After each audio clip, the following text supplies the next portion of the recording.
I want to tell you about an essential vitamin you've probably never heard of.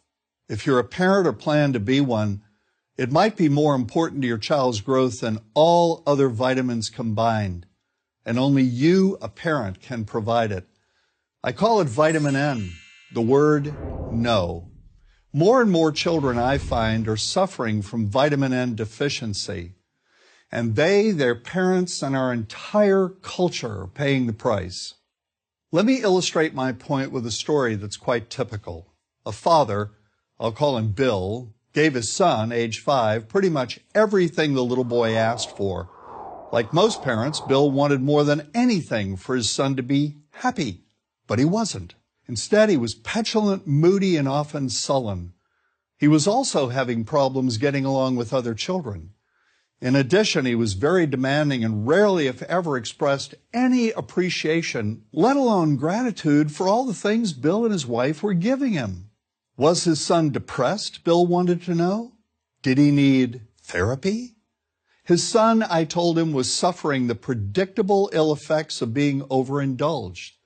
What he needed was a healthy and steady dose of vitamin N.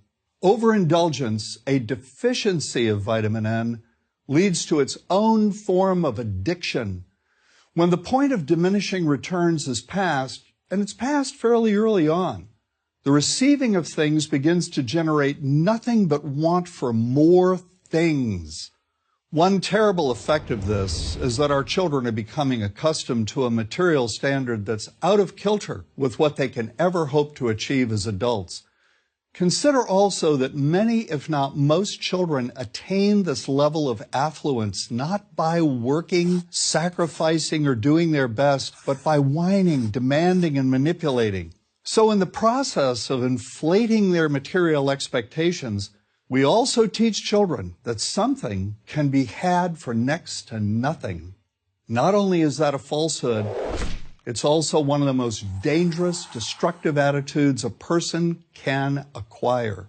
This may go a long way toward explaining why the mental health of children in the 1950s, when kids got a lot less, was significantly better than the mental health of today's kids.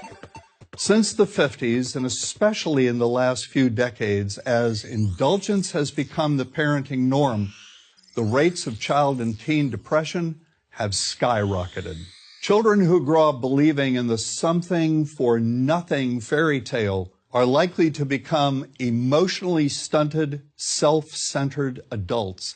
Then, when they themselves become parents, they're likely to overdose their children with material things. The piles of toys, plushies, and gadgets one finds scattered around most households. In that way, overindulgence, a deficiency of vitamin N, becomes an inherited disease, an addiction passed from one generation to the next. This also explains why children who get too much of what they want rarely take proper care of anything they have. Why should they? After all, experience tells them that more is always on the way. Children deserve better. They deserve to have parents attend to their needs for protection, affection, and direction.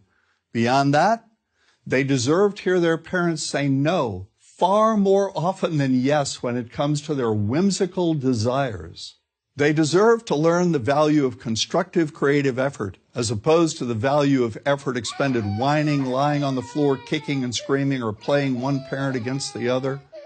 They deserve to learn that work is the only truly fulfilling way of getting anything of value in life, and that the harder they work, the more ultimately fulfilling the outcome. In the process of trying to protect children from frustration, parents have turned reality upside down.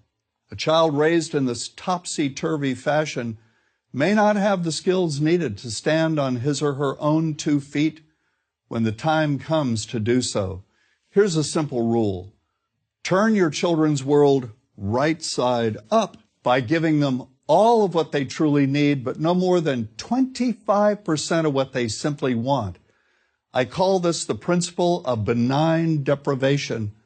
When all is said and done, the most character-building 2-letter word in the English language is no. Vitamin N. Dispense it frequently. You'll be happier in the long run, and so will your child.